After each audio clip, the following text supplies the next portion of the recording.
Sarap mag-drive dito.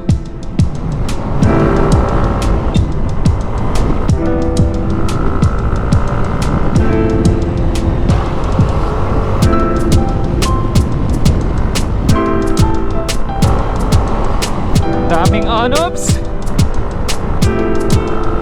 Ride safe pa rin, ride safe mga tol. Putang na, munti ka na ako ron. Ayun nga tol, mga bundok na.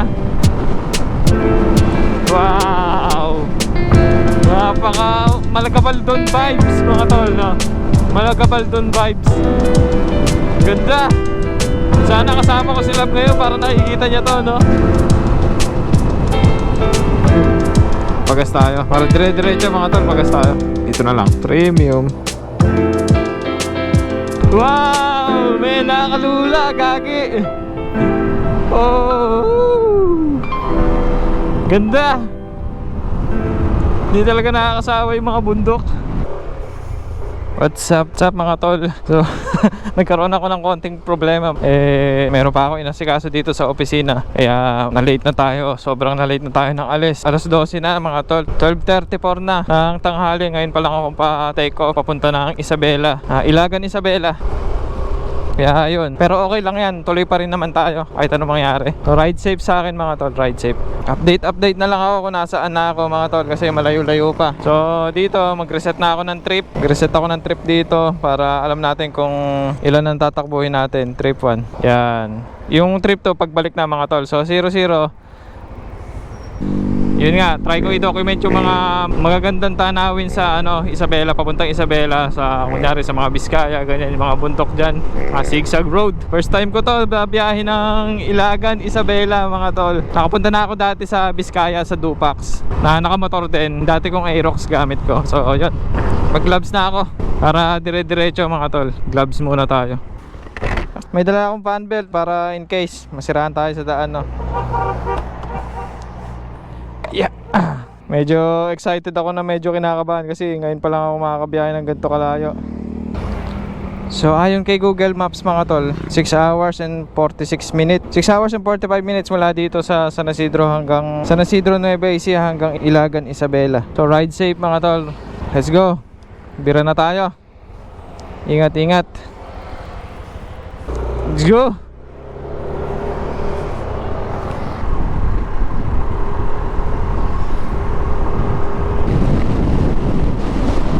Lakas ng hangin.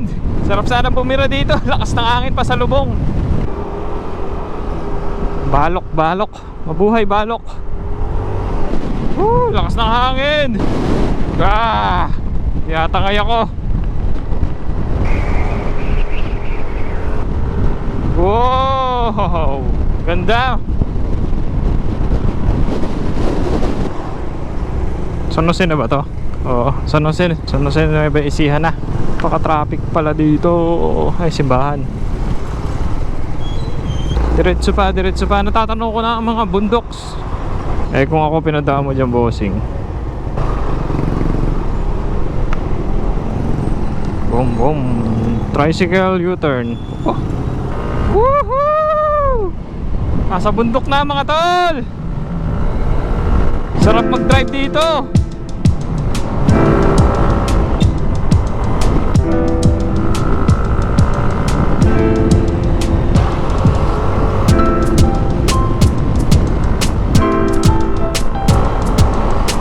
Daming on-offs.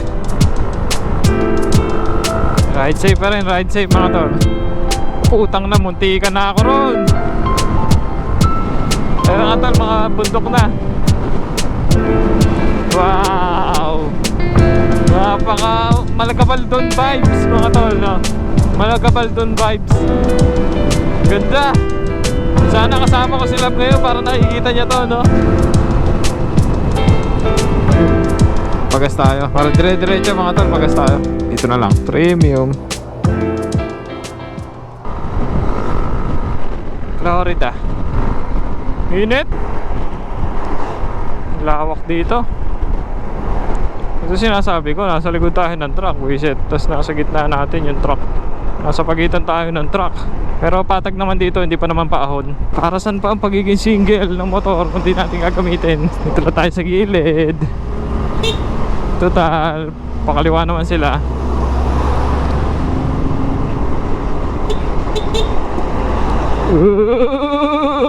Puro kaldag.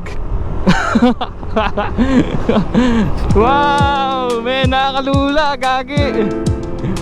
Oh, ganda. Hindi talaga nakakasawa yung mga bundok. Hindi tayo makahinto mga tol. Ay, may ilog sa baba. Oh, sarap siguro maligo dyan. Ganda, gagi. Woohoo! Isabela, papunta tayo ng Isabela. Hindi tayo makahinto kasi yung mga truck nasa likuran natin.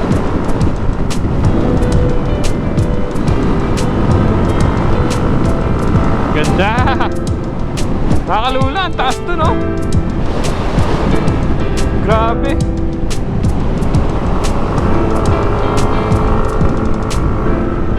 Nakakaramdam na ako ng lamig.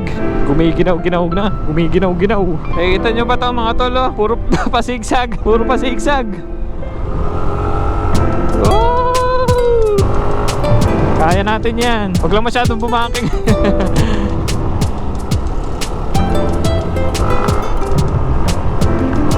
Weng, weng.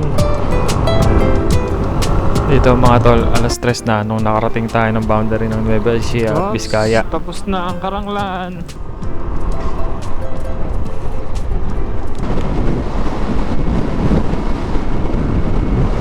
Ganda, ganda tumambay dito. Kung wala lang akong hinahabol ng oras eh, sayang. Picture muna dyan, men. Ganda, oh. Angas ng mga bundok dito mga tol, parang yung sa Gabaldon, Nueva Ecija, yung famous road doon.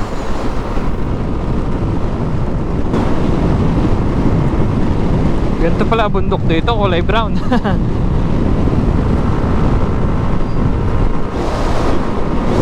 Walang puno, oh.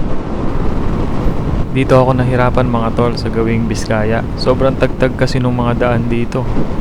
Grabe yung daan dito, napakatagtag. Grabe. Pangit ang daan. Uy, ganda. Kahit na medyo nahirapan tayo sa daan mga tol, bawing-bawi naman sa mga tanawin dito sa Vizcaya. Sobrang gaganda. Kulay brown.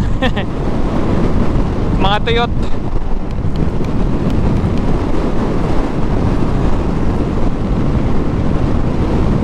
Bumabakbak pa rin ako. 4 na ako magpapahinga mga tol, kahit 15 minutes para may pahinga din yung motor. Maybe it's, uy, ang ganda, oh.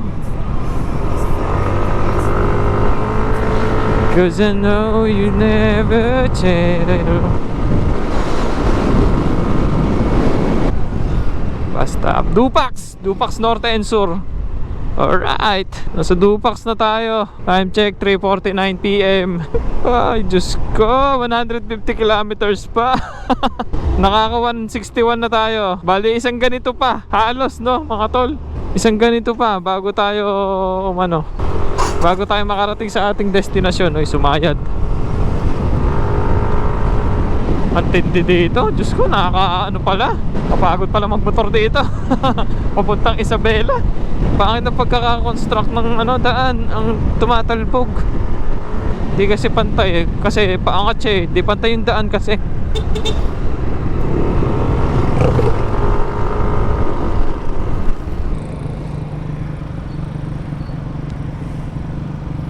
May daan dun sa kanan. May daan dito. Ayun. Doon ako sa shortcut. Kaysa dito ako dumiretso, doon na lang ako pupunta. Pwede naman yatang doon. Tanggal nga ako ng gloves. 4:11. Ha? Medyo. Ingat. Po. Tingnan mo ba siya? Sige sir, ingat. Yan ba rito?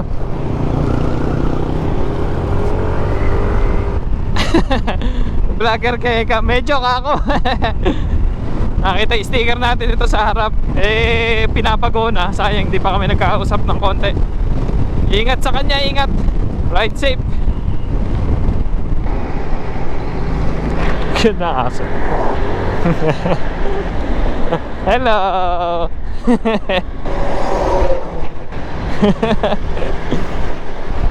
Ang cute ng aso. Ang ganda rin pala rito.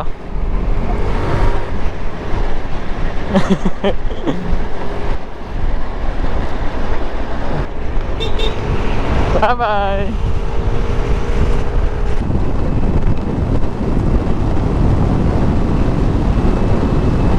Sana nga ba? Sana nga ba? Sana nga ba punta ang panahon? Diadi, Nueva Vizcaya.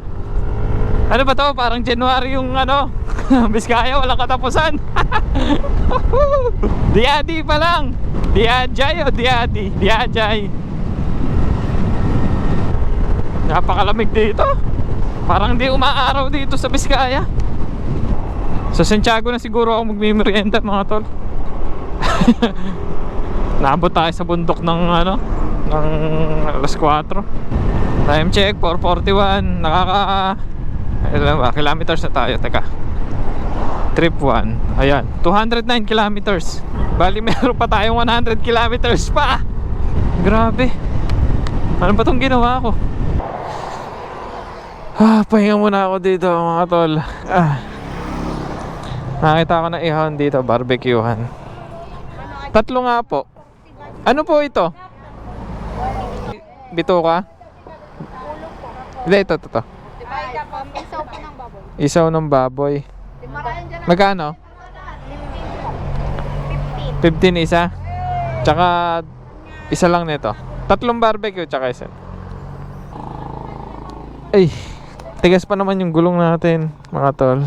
Minto muna ako dito. Nasaan na ba ako? Ay, Diyos ko. Napakalayo ko na. Ay, ba't pa ginawa ko to? Kaya malapit na tayo sa Santiago. Ano na lang eh. Unti na lang. Ito na yung Santiago. Bali 2 hours and 13 minutes pa. 99 kilometers.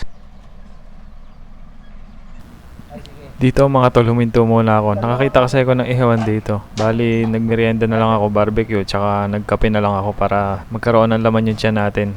Malayo-layo pa rin kasi yung tatakbuhin natin eh. Oo, di ba? Oo. Welcome Isabela. Unang bayan, Cordon. Welcome to Cordon. Nice one. Wow, ganda ng daan dito sa Cordon. Ganito sana.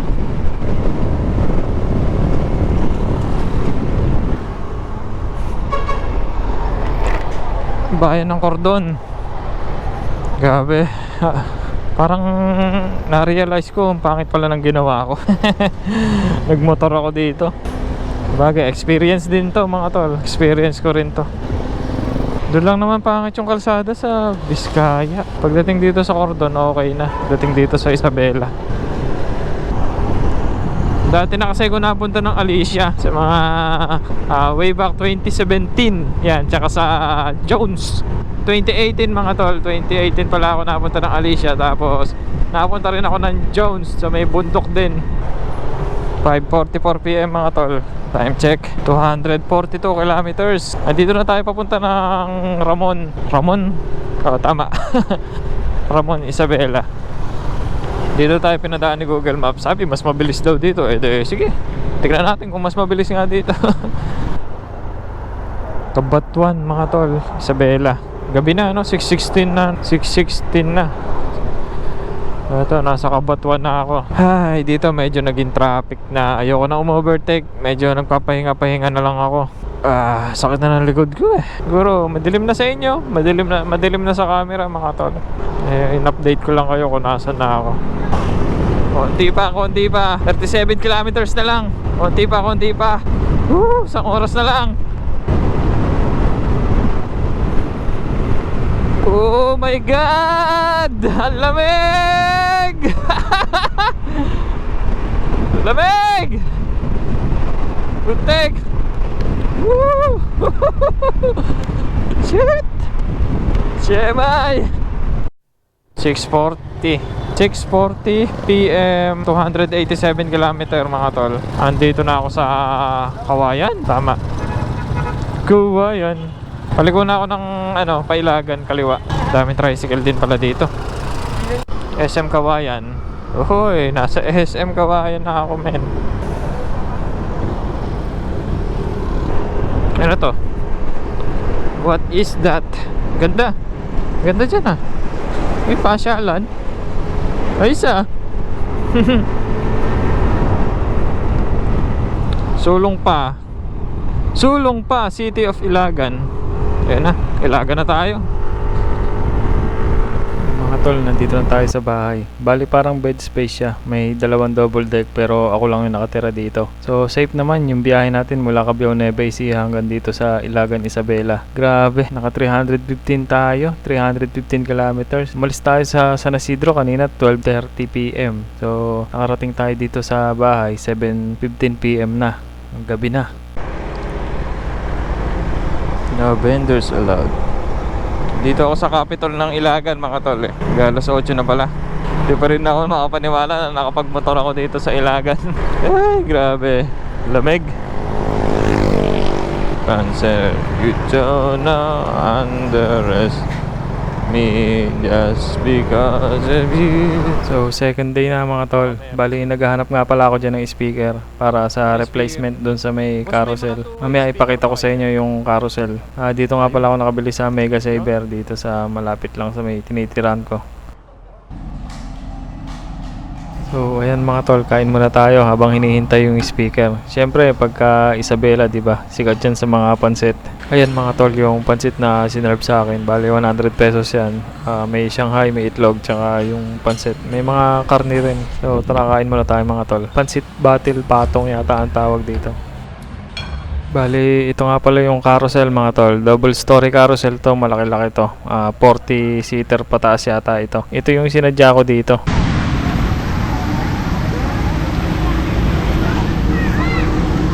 Sa mga tol, nandito ako sa pinaka-Capitol, sa harap ng Capitol ng Isabela. Ayan. Welcome Isabela. So nasa likod niyan yung double carousel na i-deliver dito. Sa amin to ginawa, itong double carousel na yan. Kaya lang hindi siya nag-ooperate, no. So kanina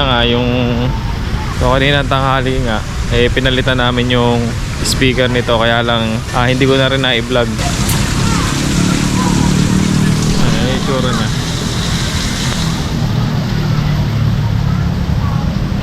Up to 40 seaters daw ito.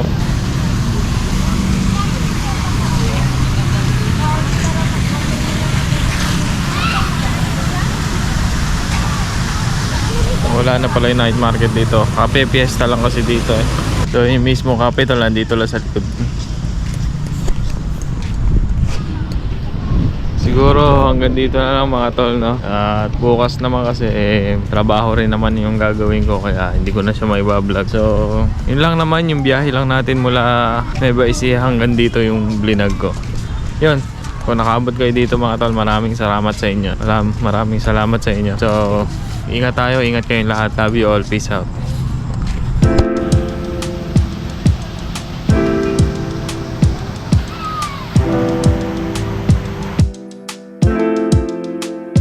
Bambanti.